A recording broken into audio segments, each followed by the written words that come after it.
Thank you for participating in our second YouTube Town Hall. Thank you also for taking the time to ask some questions on our Facebook page. We have a lot of great questions this time, and I believe we'll get to answer at least one question from each person who participated. Please be sure to visit facebook.com, Representative Steve Pierce, to ask me questions and see what I'm doing here in Washington and back in New Mexico. Here's our first question from Patrick. What can be done to eliminate the trade deficit and achieve trade balance? The most important thing is to do no harm to the businesses. That is, be aware that taxes and regulations are a way that we cause our industries to be less competitive. If we will get our taxes right, manufacturing will begin to come back to this country. We've driven much of the manufacturing out of the country because of our taxes or regulations. And so just be aware of that. And when we talk about regulations, we're not talking about no regulations, just something that is predictable, something common sense, something that the companies can calculate. If they can calculate the cost, they can decide if they can manufacture. Uncertainty is something the president talked a lot about.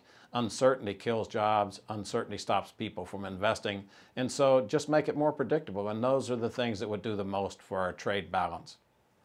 Sharon asks, how do you feel about H.R. 1687, the Open Fuel Standards Act? Would you vote in favor of this bill? The 1687, the Open Fuel Standards Act, is put up by Mr. Shimkus, a Republican from Michigan, from Illinois, and basically it's wanting fleets to change over to flex fuel standards, graduating the numbers of vehicles that move into the flex fuel category. First of all, I like to think about the Chevy Volt. That small car takes $80,000 to manufacture. In other words, if you're a consumer buying it with no subsidies, $80,000. The product is subsidized to where it is only $40,000, so the government pays half, and then the consumer pays the other half. And even with that big subsidy, no one is buying the Chevy Volt. In addition, it's having problems with fires. The U.S. Congress tried in 2007, that was with President Bush and Speaker Nancy Pelosi. They put in standards that would require cellulosic ethanol to be produced. They gave great billions of dollars of subsidies into the industry, and the idea was to have 100 million gallons last year, 250 million gallons this year, and 500 million gallons next year.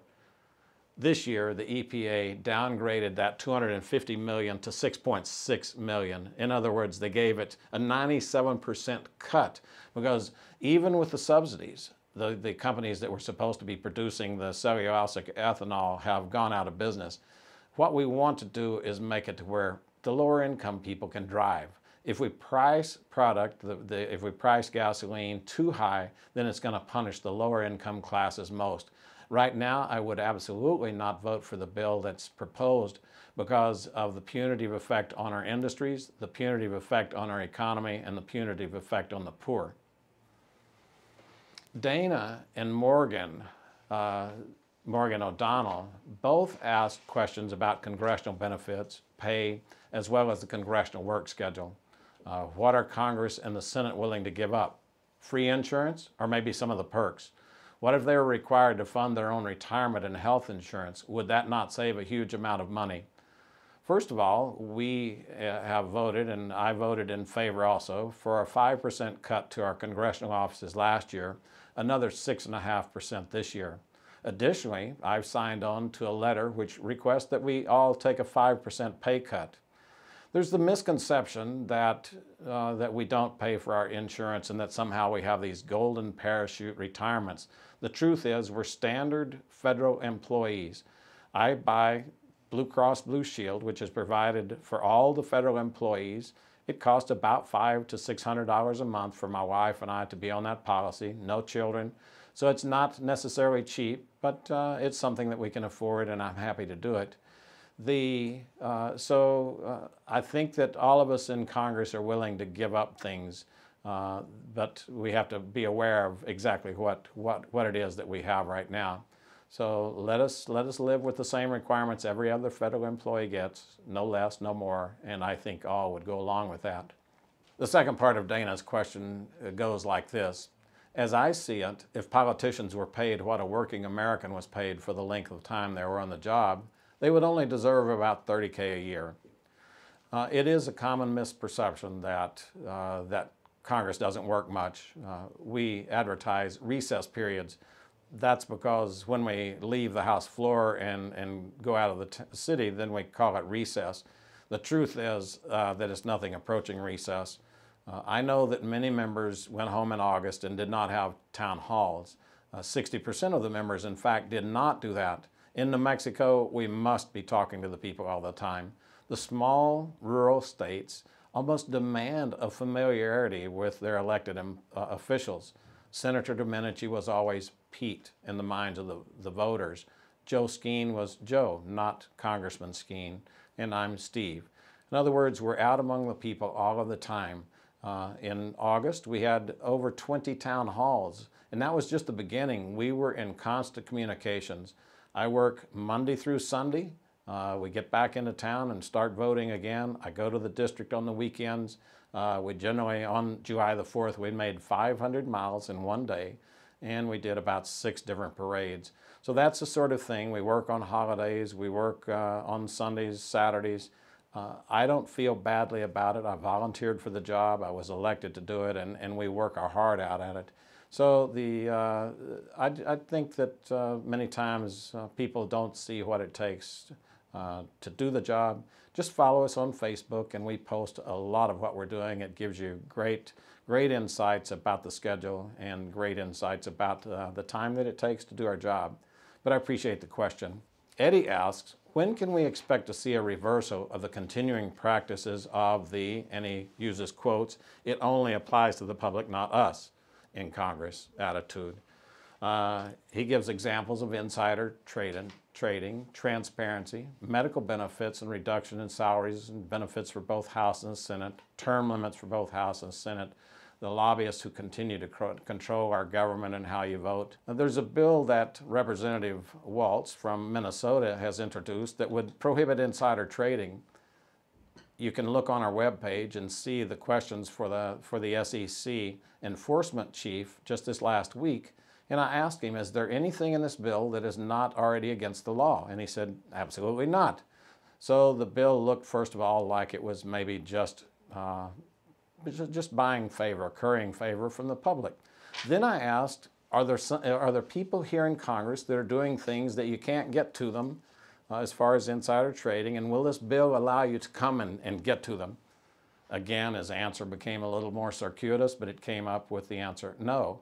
So the things that Eddie is talking about are already against the law, and we are held accountable to those. Transparency, I support 100%.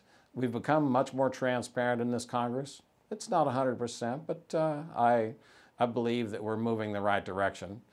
The medical benefits and reduction in salaries and benefits we've covered in the last question, and term limits is again an important conversation. I support term limits for both House and Senate members, but you can't have term limits just for the elected officials. You also have to consider term limits for staff and term limits for the agency employees, those bureaucrats. When you limit the terms of the elected official, then you give power to other people in the system. Right now, some of the hardest fights that we fight are against bureaucrats who are able to put their stamp onto the way they do their job. They take away the freedoms of, say, the rancher or the oil and gas industry or whoever. They put downward pressure on jobs because there's no one there to contest them. If you take away my voice, if you limit me to where you're constantly turning me over, that gives more power to the bureaucrat. So find a way to limit the power of all three groups simultaneously, and the plan would work a lot better. In those states where they have term limits, they've already seen that the institutional memory goes over to the unelected people. Then the voters have less voice every year. So it's a huge problem to overcome. I don't think our founding fathers wanted people to come here and serve 50 years and give the seat then to their son or daughter. That doesn't happen much, but it happens enough to where this question is repeating. The lobbyists who continue to control our government and how representatives vote, That's simply a function of each representative. No lobbyist tells me how to vote. We generally express our values. I generally vote right in accordance with my values. The more that I can explain where I am on the votes, I think then the more responsive the voters are.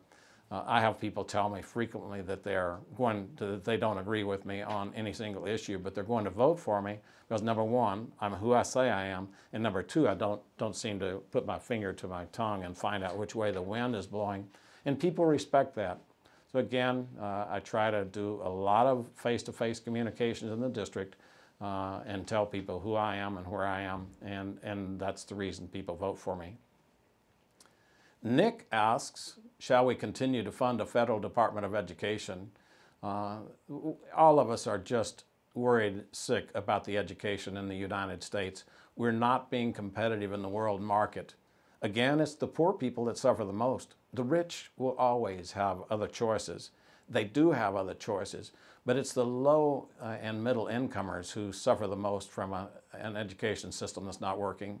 I believe our teachers are highly qualified, but the system is broken beyond repair. One of the things I think would add a great amount of accountability to the system would be choice. Let people choose where to put their kids and let them take the money with them. As soon as choice comes in, then the product is going to get better. Many in the education establishment hate the idea of choice, but frankly, competition makes everything better. None of us want to, well, we go to the driver's license bureau and we're frustrated because we've got no other choice. We see the lines build up. We see the people sitting over there just watching the line and not worrying. If there was some choice on driver's license, then we would find immediately the service would get better, and the same thing works in our Department of Education. Jackie writes, what is the status of the proposed Department of Labor changes regarding youth and agriculture? Should these policies be adopted, there will be a large portion of the folks in your district impacted. This is not a good thing for farming and ranching families. The Department of Labor about 3 months ago issued a proposed ruling. We were one of the people that signed a letter saying, give us more time, we haven't had enough time to comment. The comment period was going to stretch all the way through November. They did extend it into December. They've now closed the comment period and we're simply waiting on a decision.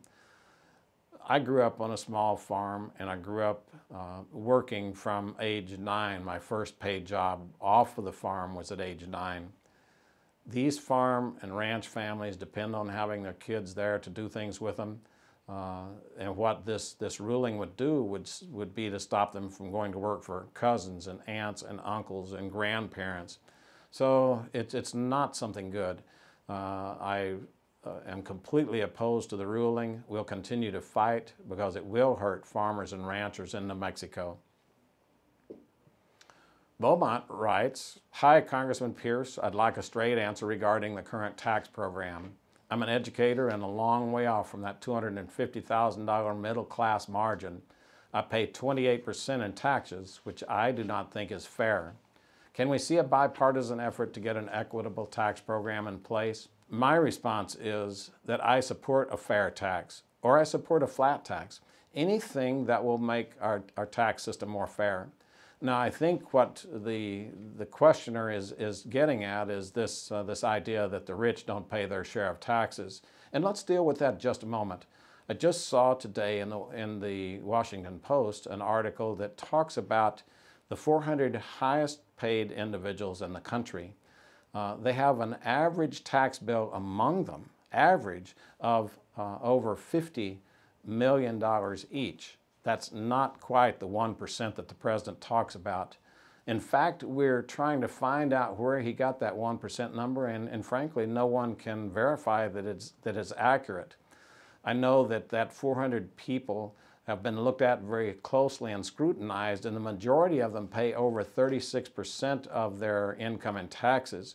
So I think what is going on is that we have a lot of people in Washington trying to claim that the rich don't pay anything for their taxes, and quite honestly, it's not that way.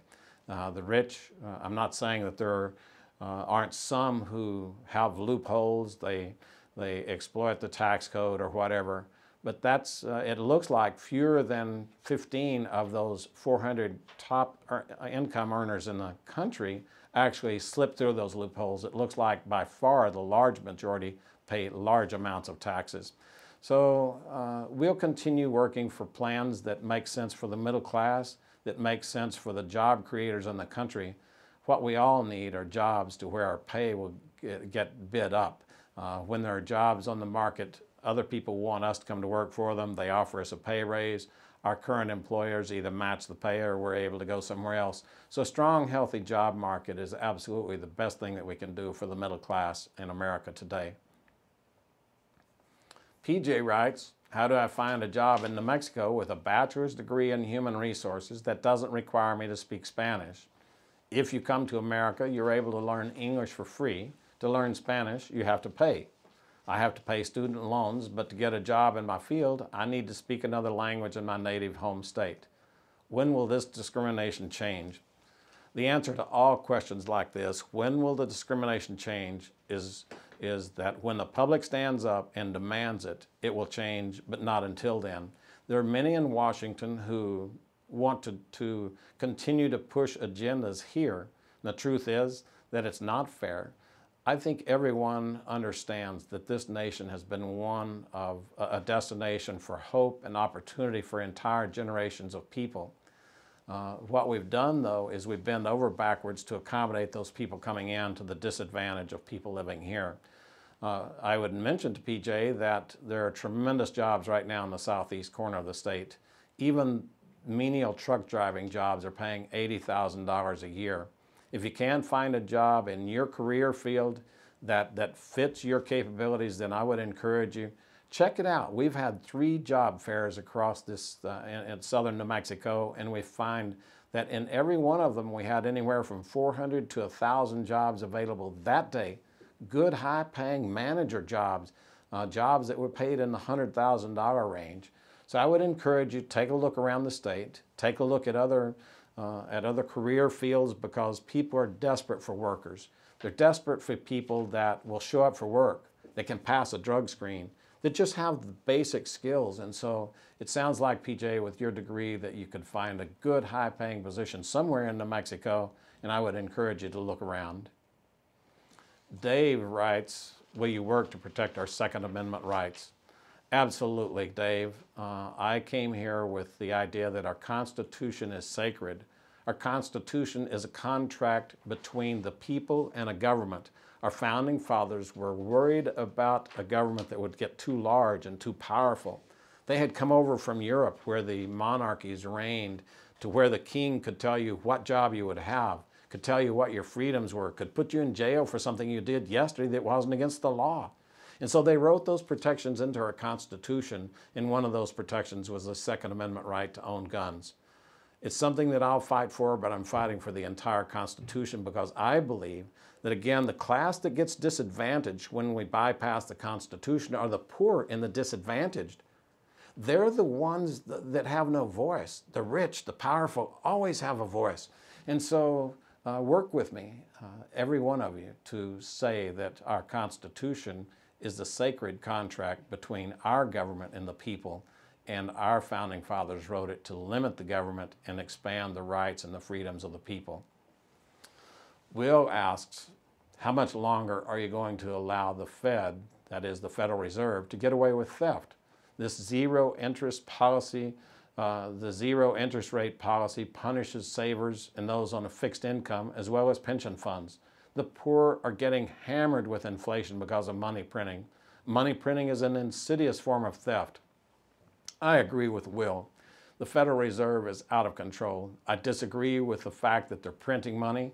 I disagree with the fact that they are taking the rate of interest down to zero. It does take away dollars from people who thought they had saved enough. They have saved a lifetime believing in the past rules that if we have this much in our savings accounts, that we can draw this kind of interest, it'll be enough to sustain us. And instead, our Federal Reserve, in order to pursue fiscal or monetary policies, is pushing an agenda that has collapsed the economy in Japan.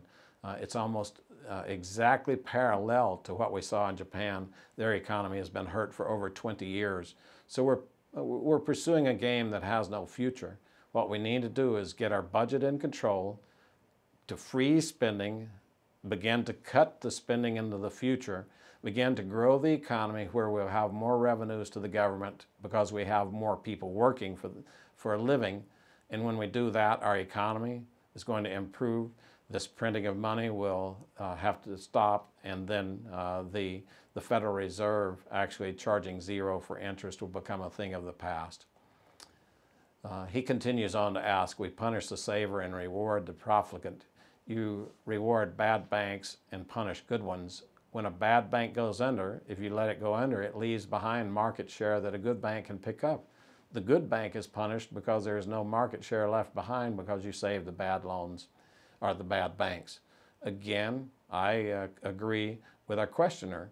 I voted against the TARP. I voted against all of the bailouts of Wall Street. Wall Street was about to undergo a purification. When you make risky choices, then you should have to suffer the outcome of your risky choices. But instead, the taxpayers paid for the risky moves that were made on Wall Street. That encourages more of them. If the investor had to swallow the losses in 2008, I will guarantee you that the investor would not have gone back soon to those practices. And so again, I agree that the bailouts are bad. The market works when you allow it to work. But when we begin to cause the bailouts, then we cause the market to cease. Jay asks, do you think the Senate will pass the payroll tax cuts? Jay, I cannot speak for the Senate. We've passed over 22 bills to the Senate, which would create jobs almost immediately, and they have not taken up one. We're going to pass the payroll tax cut across to the Senate. We're going to put it on their doorstep, and then we're going to leave town. I believe that's what we should do. If we'll do that, we put the pressure on them to do the right thing. Again, I can't predict what Harry Reid is going to do in the Senate. All I can say is that we're going to put that on their doorstep, and we'll see where it gives them. The payroll tax cut has got reforms to unemployment, cutting the 99 weeks down to 59. It allows states to go in and give drug tests to the recipients of unemployment. It just is a very big step forward. We begin to reform Medicare. We begin to reform other parts of our government. Those are important. One of the big things about this payroll tax cut bill is that we will build the Keystone Pipeline. 20,000 immediate jobs, 250,000 long-term jobs. These are good union-type jobs. The unions are now clamoring that we pass this legislation. So we're going to give it to the Senate and let them decide.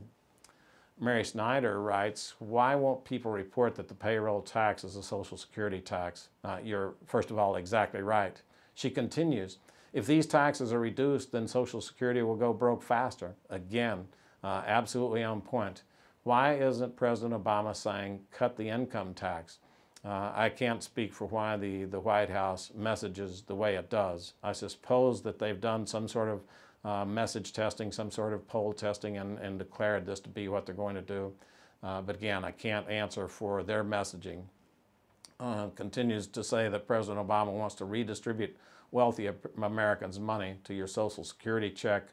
The redistribution of wealth has been a big issue that the Obama administration has made one of its top points. It has never worked in human history. You begin to punish the job creators. It's not that we're not taxing enough money. We're taking too much from Americans' paychecks. What people want are sound policies that will create jobs. They just want an economy where if they work hard and follow the rules, they can get ahead. Those are the things that we're pushing for here in the House Republican Conference, things that will protect the small business owners, the people who create jobs, protect the middle-class taxpayer. So again, all of these tax schemes that are floated by the administration end up punishing the poor much more than the rich. Well, those are the questions that we have time for today. I really thank each one of you for submitting your question. I encourage all of you to follow along on Facebook. We'll continue these Facebook town halls as we approach the holiday season, and I just wish you a Merry Christmas and a Happy New Year. Take the time to spend with your loved ones.